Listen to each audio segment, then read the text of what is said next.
அஜய்க்கும் ராகினிக்கும் கல்யாணம் ஆயிருது. அடுத்த நாளே பார்த்தீங்கன்னா, ராகினி நம்ம தாத்தா வந்து உட்காந்து நியூஸ் பேப்பர் ரீட் பண்ணிட்டு இருக்காங்க. அவங்க பாட்டுக்கு போய் தாத்தா முன்னாடி கொஞ்சம் கூட மரியாதையே இல்லாம சேர்ல உட்காந்துட்டு கால தூக்கி மேலே போட்டு உட்காந்துருக்காங்க. அதை பார்த்துட்டு தாத்தா, இந்த மாதிரிலாம் காவேரி நடந்துக்கவே மாட்டாளே அப்படின்னு சொல்லிட்டு பார்க்குறாரு. இந்த பொண்ணே ஒரு வித்தியாசமாக தான் இருக்கா, பணக்கார வீட்டு பொண்ணுனால இந்த மாதிரி இருக்கா போல அப்படின்னு நினச்சிட்டு தாத்தாவும் மறுபடியும் நியூஸ் பேப்பர் ரீட் பண்ண ஆரம்பிச்சிடுறாரு. உள்ளேருந்து விஜயும் காவேரியும் வராங்க.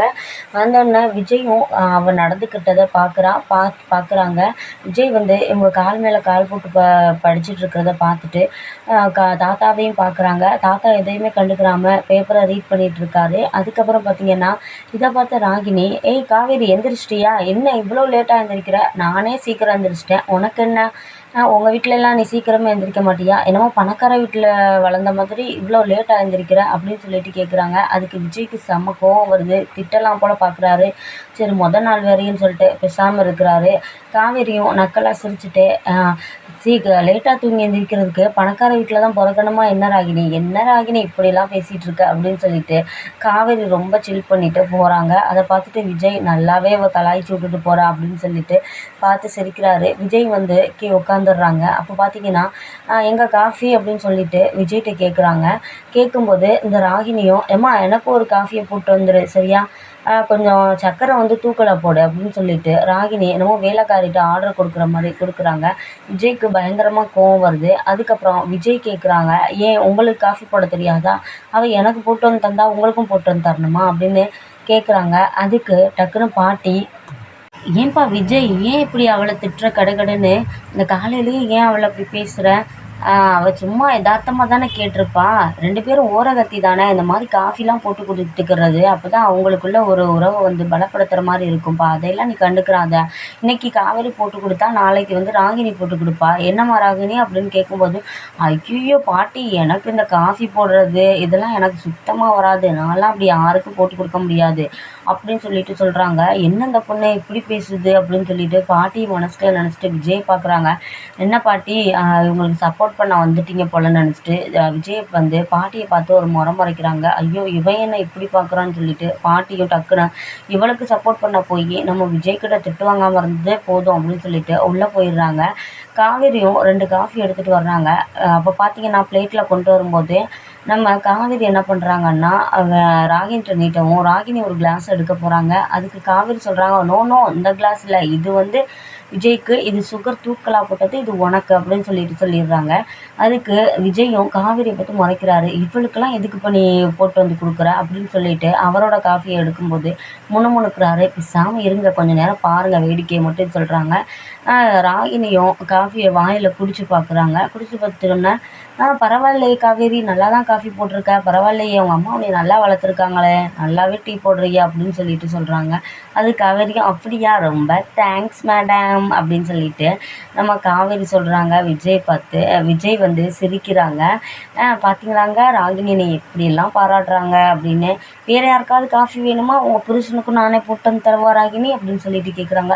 இல்லை வேணாம், அஜய் வந்து நல்லாவே தூங்குறாங்க, அவங்களே கூட போட்டு குடிச்சுக்கிடுவாங்கன்னு சொல்லும்போது குடும்பத்தோடு எல்லாருமே சிரிக்கிறாங்க. அஜயோட நிலமை ரொம்ப மோசம்தான் போல தாத்தா அப்படின்னு சொல்லிட்டு விஜய் இங்கிட்டு கலாய்க்கிறாரு. அதுக்கு தாத்தாவும், ஆமாம் நம்ம இனிமேல் பார்க்க தானே போகிறோம், என்னென்ன நடக்க போகுதுன்னு சொல்லிட்டு தாத்தாவும் சொல்கிறாரு.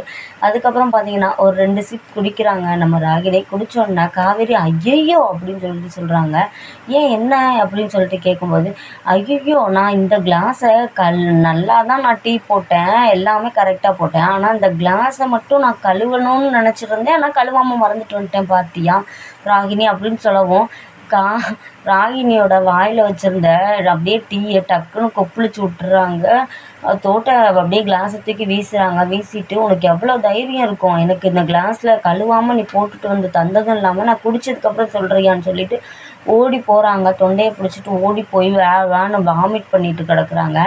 அதை பார்த்துட்டு, அதானே பார்த்தேன், காவேரியாவது இவளுக்கு இறங்கி போகிறதாவது, காவேரி வந்து இவளுக்கு காஃபி போட்டு வந்து குடிச்சு இவள் குடிக்கவா அப்படின்னு சொல்லிட்டு, நான் கூட நினச்சேன் காவேரி என்னமோ நீ வந்து அவளுக்கு நல்லது பண்ண போகிறேன்னு பார்த்தா அப்புறம் தான் வச்சே பாரு ஒரு ட்விஸ்ட்டை, செம்ம காமெடி போ அப்படின்னு சொல்லிட்டு விஜய் வந்து என்கரேஜ் பண்ணி விட்டு போகிறாரு. இவங்களுக்கு நாங்கள் நல்லா காஃபி வேறு போட்டு வந்து தரணுமா, இனிமேல் என்கிட்ட காஃபி கேட்பேன் அப்படின்னு சொல்லிட்டு போகிறாங்க. அதுக்கு தாத்தாவும் பார்த்துட்டு காவேரி வந்து என்னடான்னு பார்த்தோம். பரவாயில்ல அப்படின்னு சொல்லிட்டு தாத்தாவும் நினைக்கிறாங்க. நான் கூட என்னமோன்னு நினச்சேன். என்ன காவேரி வந்து இப்படி கவனிக்கிறா அப்படின்னு சொல்லிட்டு.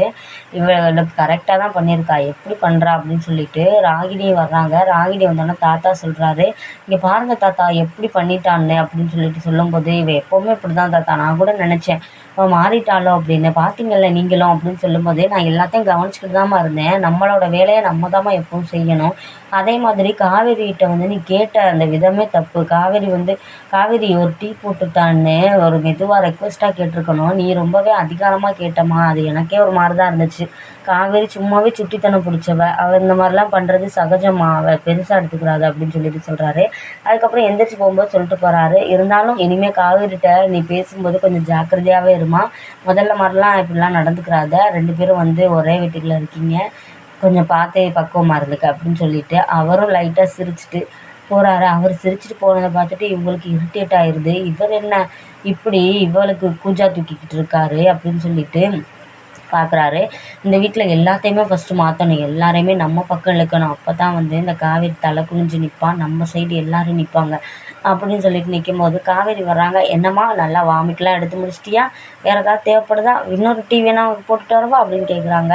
அதுக்கு ராகினி ஒன்றும் தேவையில்லை, உன் வேலையை பார்த்துட்டு போடி அப்படின்னு சொல்லிட்டு இவங்க உள்ளே போயிடுறாங்க. காவேரி ஆஹான்னு சிரிச்சுட்டு நிற்கிறாங்க. விஜய் அதை பார்த்துட்டு, காவேரி உன்னோட அட்டகாசத்துக்கு அளவில்லாமல் போகுது போ அப்படின்னு சொல்லிட்டு, நீ ஆஃபீஸ் வரியா இல்லை நான் மட்டும் போவா அப்படின்னு சொல்லிட்டு கேட்கும்போது, இருங்க பாஸ் நானும் வந்துடுறேன் அப்படின்னு சொல்லிட்டு இவங்களும் கிளம்பி போகிறாங்க. ராகினி வந்ததுக்கப்புறம் இனிமேல் இந்த வீட்டில் என்னென்ன நடக்க போதோ தெரியல. அதையும் தான் பொறுத்திருந்து பார்ப்போமே.